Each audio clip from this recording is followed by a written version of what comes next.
So we know that we're really packing things in this afternoon, but we do have now a very special message from someone who many of you might be familiar with. We had invited Bill McKibben to be with us, and he was unable, but he did offer to share a message. So he's on the road at this point. You might be aware he's published a new book. It's out on the tables, entitled Alter. Alter? And while he's on the road, anyway, through a series of events, he took time to put together a little message to share with us this afternoon while we're gathered here. And I think, again, many of you know that Bill is an author, an environmentalist, and an activist. He's been a real leader in terms of helping focus us on what's happening to our precious globe. He's been a senior advisor to 350.org, and they do marvelous work planet-wide. Their grassroots climate change movement. And I'm guessing that probably many of you have been connected and involved with some of their efforts. He's written many, many books at this point, which have also contributed to our understanding and the call to action around what we can do to make some change. He's been noted and honored for much of his work, but I think if I were him, I'd probably be most proud that he was named, a new woodland species was named after him. Bill lives in Vermont but travels the world. He's a great friend of Mercy. He's a great friend of anyone who cares for the planet. So he has a few words of wisdom that he'll give us at this point.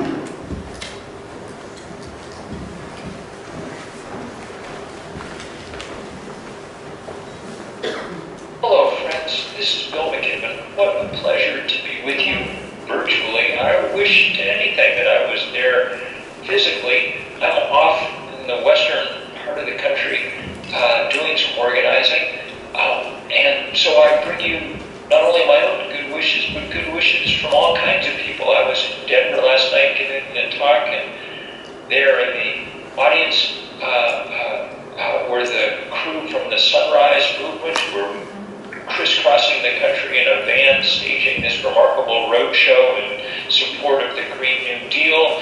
And there was 12-year-old Haven Coleman, who's been one of the great organizers of the school strikes in this country. I know that you've got some high school students there in Madison who've been working hard, and I know you've got my old friends and people that I admire almost more than I can say. Gina McCarthy and Christopher. These are people who are real heroes in this fight. Let me just give you my little sense of where we are right now. And where we are is in a climate moment. We're seeing the confluence of all kinds of things, the movement building that we've been doing together over these last 10 years. Things like the fight for divestment, the kids doing the Green New Deal, all are veterans of the campus divestment fight, things like the battles over pipelines. All of this feeds into this remarkable work that's coming from Extinction Rebellion in the UK, or out in the streets of London, into the Green New Deal work, into the amazing school strikes that Greta Thunberg and her colleagues have triggered across the planet. We're at a moment where we can make a difference, and we better, because we're pretty much out of time. I wrote the first book about climate change 30 years ago, and at the time there were a number of relatively small steps that would have made a big difference. A modest tax on carbon would have put us in a new trajectory going in helpful directions. We didn't take any of those steps. The fossil fuel industry used its political might to make sure that we didn't. And so now we're left with only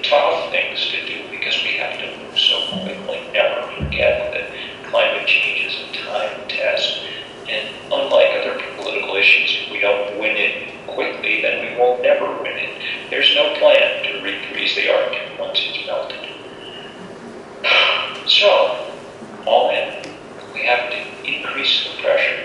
The young people who are doing the school strikes have been calling repeatedly for adults to back them up. We're going to try and give people that opportunity. I think you'll see a call very soon for adult strikes come the autumn. We need to figure out how to disrupt business as usual, because it's literally business as usual that's doing us in. Everybody getting up every morning and doing pretty much the same things the day before, even in the midst of the greatest crisis that humans have ever stumbled into.